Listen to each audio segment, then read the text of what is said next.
I am Coach Grover. I'll be with you on the basketball court in just a minute. But first, I want to step out of character and tell you how you can profit from the adventures which Frank Farrell, myself, and others bring to young America. The Adventures of Frank Farrell is a quarter-hour action serial based on the life of Frank Farrell and his pals at Trent High School, a typical American school found in every community throughout the nation. Frank Farrell plays fair to win square. He believes in America and Americans. Although every episode is full of red-blooded action and thrills, he sets a fine example for boys and girls. An example which wins the approval of parents, and consequently their approval of your product or your business. I am talking to you just ahead of the program in the space ordinarily allotted to your commercial announcement. Now let's listen to the episode, which is a typical broadcast, and imagine, if you will, how you can tie this remarkable juvenile program to your own merchandising efforts. I'll take over the closing announcement, too, to tell you how to cash in on Frank Farrell. But here's a sample of the Adventures of Frank Farrell.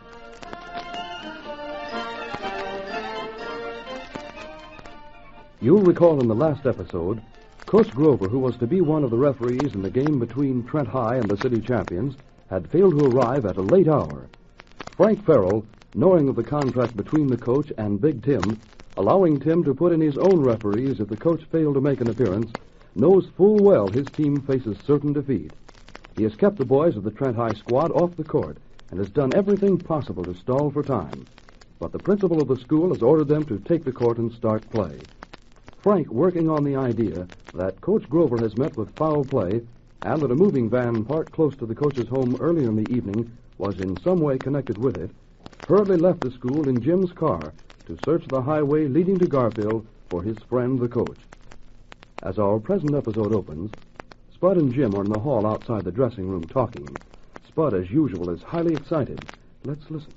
Well, gotcha. Of all the low-down, nasty, mean, and a million other words I can't think of right now, this is about the dirtiest piece of low-down skullduggery that flea-bitten polecat Slim ever tried to get away with. The game isn't over yet, Spud.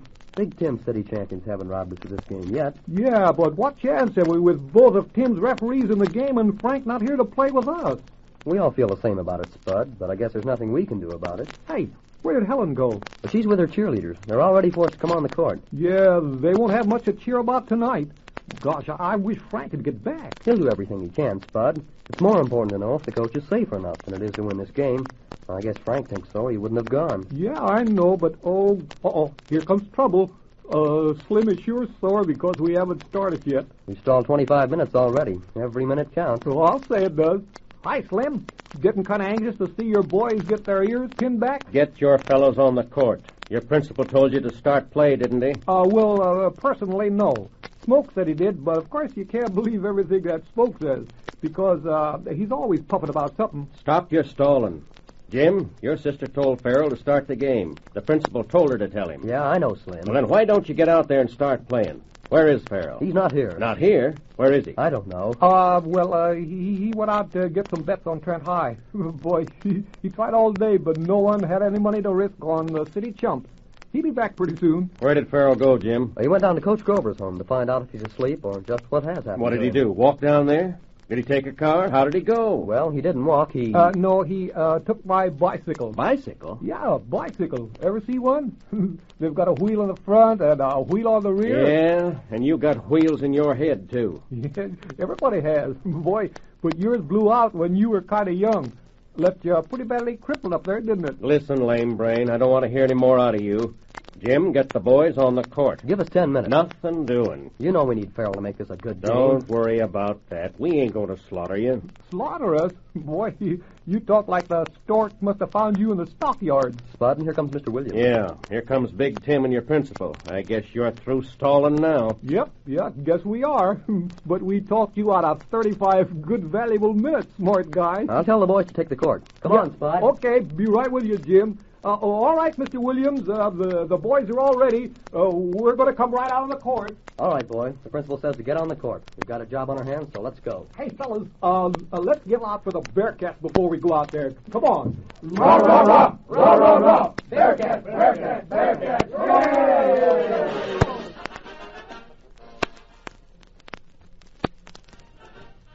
Yay! It looks like the game is about to get underway now. Yes, the Trent High Bearcats are coming on the court. There's been a delay here for some reason, but it won't be long now before we see some action. The Trent High boys are warming up. I don't think the referee will allow them much time, however, as the game's 35 minutes late as it is. I don't see that familiar number 9 tonight. That's Frank Farrell's number. He may have been delayed, no doubt. That's the reason the game has been held up. Lots of excitement is expected here tonight, and we should see a great game.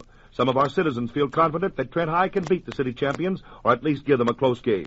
The Bearcats, of course, are all youngsters, while Big Tim city champions are all seasoned players with plenty of experience and confidence behind them. In the early days of basketball, it wasn't unusual for a high school team to beat one of the college fives. This, no doubt, was due to the fact that basketball was carried from the YMCA gyms into the high schools, and youngsters of that age had more real experience than the older boys who were attending college. And now the city champions are coming on the court. Well, both teams are on court and ready for action. What's this? The Bearcats are starting the game without number 9, Frank Farrell. Not so good. He was the one player everyone was depending on to help the Trent High team defeat the city champions. And now the two teams are getting into position. The game is ready to get underway. Frank Farrell's definitely not playing. The referee tosses the ball. Hank and Bob are in the air. The tip goes to Newman. He dribbles down court. Hey, you driver, stop your truck. I want to talk to you. Stop the truck. What for? Stop your truck and I'll tell you. I'll stop the truck when I get to Garfield. But your back door is open. The furniture is going to fall out. What furniture? What?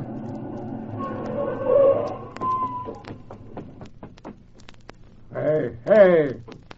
Get out of that truck. What are you doing in that truck? Come on, get out of there. In just a minute. You heard me. Come on, get out of there. You come in here and quick. Who's this you've got tied up in here? Tied up in where? Inside your truck. I don't know what you're talking about, kid. Is there someone in there, sure enough? You bet your life there is, and don't try and make out that you didn't know it. But I didn't. I swear I didn't. Who is it? How'd he get there? That's something we'll let you explain later. Right now, I'm getting him untied and out of here. Why, sure, kid, I'll help you. Well, I didn't know anything about this. I swear I didn't. I can't understand it at all. I don't know how he ever got it.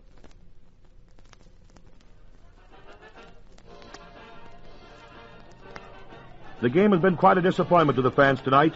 Trent High was expected to make a better showing. Of course, Frank Farrell not being in the game is the real cause. The Bearcats seem erratic and lack confidence without him. The city champions have been taking it easy, not piling up too big a lead. I guess they want to make it as interesting as possible for the spectators without losing the game. Of course, the Trent High boys have been able to do some scoring on their own, but whenever they have, the city champions pile up a safe lead again. The first half is just about over. The city champions 28, Trent High 14. Can't understand why Frank Farrell isn't in the game. They sure need him.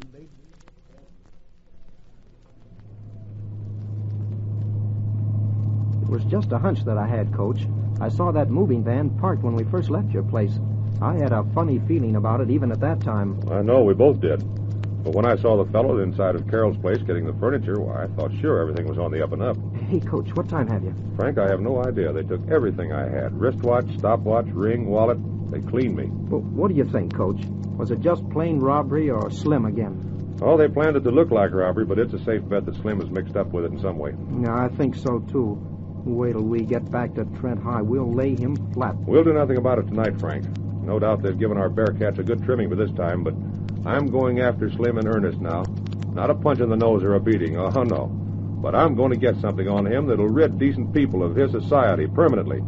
He has a record, I'm sure of that. He's done something in his past, and I'm out to find out what it is. Coach, I have an idea. Slim is the owner of a big frame shack about 12 miles out of town. It's supposed to be haunted. Tony and some of the gang took Jim and me out there one night for safekeeping. But for some reason, Slim and Big Tim let us out of the place as soon as he found out. And they were very anxious to know if we saw or found anything. They even searched us. We might find something there. It may be a lead, Frank. We'll follow it up later. But right now, get as much speed out of this car as you can. We may still be in time to see part of the game. Right.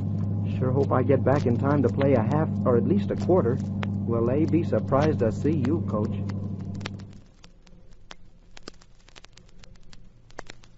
These Trent High boys have really been fighting this last half. About 40 seconds left before the finish of the third quarter. The city champions seem a bit tired, but the Trent High youngsters are as fresh as they were at the start. They've been putting up a stiff defense, too. The champions haven't been able to score at will as they were in the first half.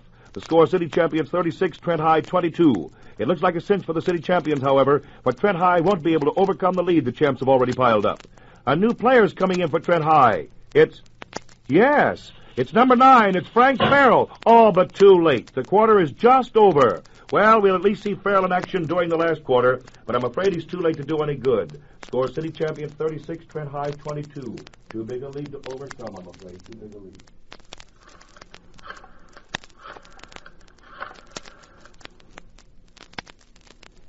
Hello, Tim. This is Slim. You shouldn't have left so soon. The coach and Farrell are back. They're playing the last quarter now. Yeah, Farrell's in the game. What? Sure, we had to let Grover go in as referee. We couldn't help ourselves. Yeah, we're in the lead, sure. But that bonehead trick of yours, telling Curly to have the boys take it easy and not pile up too big a lead at the start, might prove costly. It was a crazy thing to do, Tim. I don't know what the score is now. Look, I'm going to hang up. I want to get back to the game. So long. This kid, Frank Farrell, has put dynamite in the game. He's brought the Trent High Bearcats up from a score of 22 to 36 at the start of the fourth quarter to a danger point now of 40 for Trent High, 42 for the city champions. He splashed across and back of the foul circle, netted one-handers. He spun away from the guards to throw beautiful overhead shots. He's blasted through with that terrific speed of his and slipped leather into the strings time after time. City champs seem tired. They can't take his speed. Just 1 minute left to play. Can Trent High score again in that last minute and tie the score?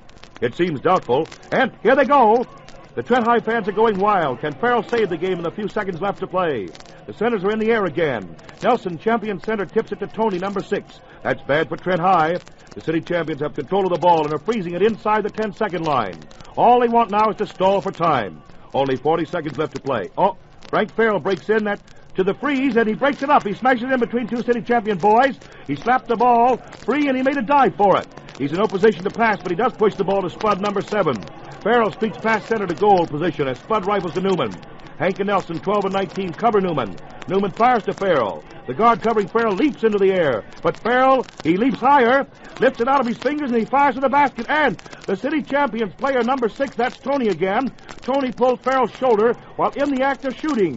The ball rolls in the rim as the whistle blows and sinks in for 2 more points, which ties up the game 42 to 42. Wait a minute. Coach Grover points at Tony and hands Farrell the ball. Yes, sir, that's right. Farrell has fouled, and he was fouled, by the way, in the act of shooting. Coach Grover's in an argument. Well, it's all settled now. There goes Farrell to the free throw line. This can be the ball game. If he makes it, it'll be a bad night for the city champions. Ties up to the black line. He shoots. It's good. Trent High wins. Score 43 to 42.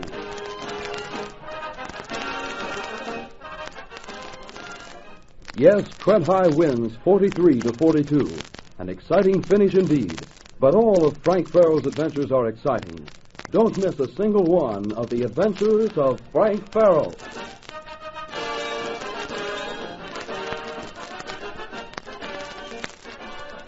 Well, how did you like that? Did you notice that Frank Farrell is absolutely free from horror, shock, the supernatural, or the abnormal?